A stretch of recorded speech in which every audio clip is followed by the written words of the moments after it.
రాజు నువ్వు ఎప్పుడు వ్యాన్ కొడుతున్నాడు, మనకు పెళ్ళైనా వ్యాన్ కొడుతున్నాడు, మనకు పిల్లలు పుట్టినా వ్యాన్ కొడుతున్నాడు, మన ముసలాళ్ళ వైపున వ్యాన్ కొడుతున్నాడు, సరేనా?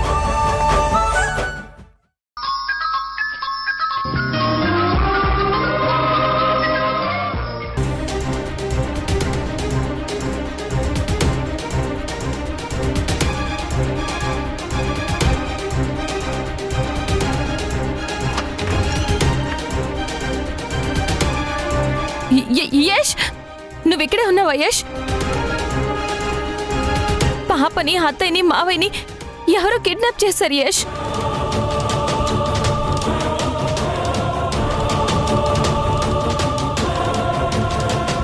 ఏంటి యష్, అత్తయ్య, మావయ్య, పాపని ఎవరో కిడ్నాప్ చేశారని చెప్తున్నా ఏం మాట్లాడకుండా అలా సైలెంట్ గా ఉన్నావేంటి?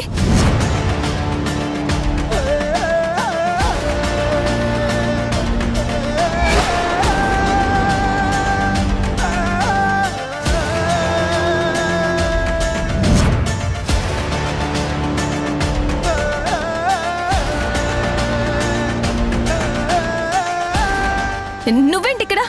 యష్ ఎక్కడా? యష్ ఎక్కడున్నాడో నాకు తెలుసు, కానీ నీకు చెప్పనుగా.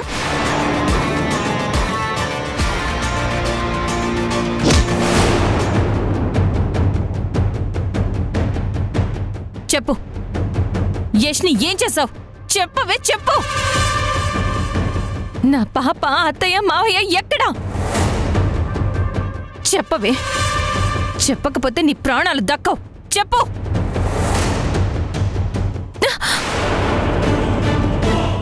నా ప్రాణాలు పోతే నీ పంచ ప్రాణాలు, అదే యష్, అత్తయ్య, మావయ్య, రిషి, శశి నీకు దక్కరు. ఎందుకే మా జీవితాలతో ఇలా ఆడుకుంటున్నావు? పాప నిన్నేం చేసిందే? నిన్ను అడ్డుకుంది నేను. నీకు దమ్ముంటే నా మీదికి రా, నన్ను ఏమైనా చెయ్యి. అప్పుడు నేనేంటన్నది నీకు చూపిస్తాను. అది వదిలేసి నా వాళ్ళని ఎందుకే టార్గెట్ చేస్తావు? మర్యాదగా నా వాళ్ళందరూ ఎక్కడున్నారో చెప్పు. నీ వాళ్ళ గురించి చెప్పాల్సింది నేను కాదు సింధు, అందుకు వేరే ఒకరున్నారు. ఎవరే? ఎవరది? చెప్పు. కొడితే కొట్టాలిరా, సిక్స్ కొట్టాలి, ఆడితే ఆడాలిరా, రఫ్ ఆడాలి. ఆటేదైనా కానీ మనం ముందు నుండాలి.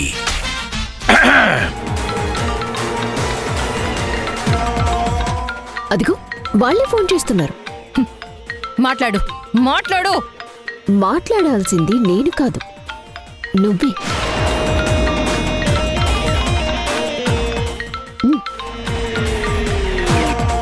సింధు, ఆఫీస్కి వెళ్ళావా? అక్కడ యష్ లేడు కదా. అయ్యో సింధు, బ్యాడ్ లక్, కొంచెం లేటుగా వెళ్ళావు, అందుకే యష్ కూడా కిడ్నాప్ అయిపోయాడు.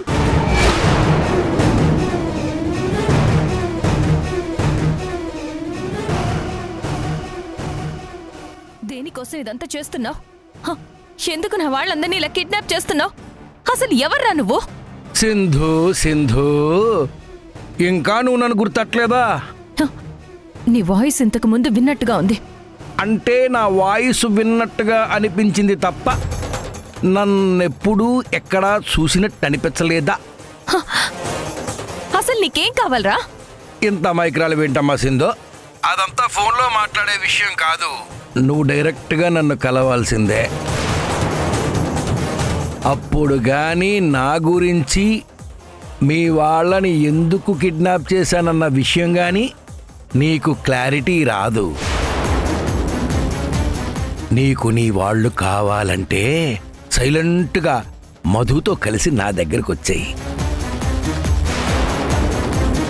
నువ్వు ఇక్కడికి వచ్చిన తర్వాత మనం అన్ని విషయాలు మాట్లాడుకుందాం, ఓకేనా?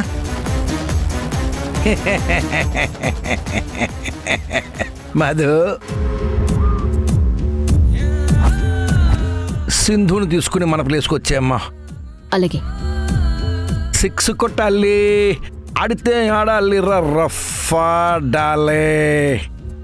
ఆటేదైనా కానీ మనం ముందరుండాలి.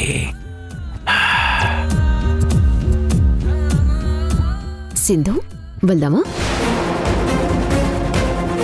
ఏంటి అలా చూస్తున్నావు? రావా? రాకపోతే నీకు తెలుసుగా, నీ ఫ్యామిలీ మొత్తం అందరూ నా దగ్గరే ఉన్నారు. రాకపోతే ఏం జరుగుతుందో నీకు బాగా తెలుసు అనుకుంటా.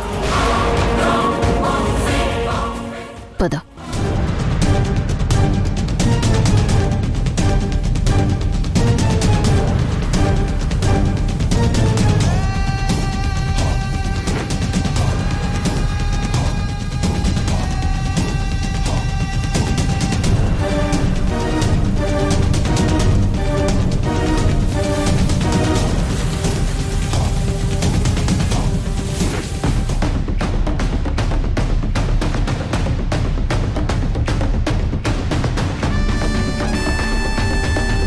ఇక్కడికి ఎందుకు తీసుకొచ్చావు? చెప్తాను సింధు, ఎందుకు తొందర? మావయ్య,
వెల్కమ్ మేనకోడలా. చాలా ఏళ్ళయింది నిన్ను చూసి. ఎలా ఉన్నావు? హే, నువ్వా? నేనే, నీ మేనత్తమ్మ గుడిని. ఇంతకాలం మధు వెనకుండి నడిపించింది నువ్వేనా? అవును. మీ కుటుంబాన్ని ఎలా నాశనం చేయాలో ఎప్పటికప్పుడు నాకు సలహాలిచ్చి నన్ను నడిపించింది మా మావయ్యే. ఎందుకు ఇదంతా చేస్తున్నావు? ఏటి, గతంలో జరిగిందంతా అప్పుడే మర్చిపోనావా? అవునులే, మీరెప్పుడు నన్ను మనిషిగా చూశారు, ఒక పనికిరాని వెధవలా తీసి పారేశారు. మీ కుటుంబం నుంచి, మీ జ్ఞాపకాల నుంచి కూడా నన్ను దూరం చేశారు. జరిగింది నువ్వు మర్చిపోయినా నేను మర్చిపోలేదు మేనకోడలా. గుర్తు చేస్తాను విను.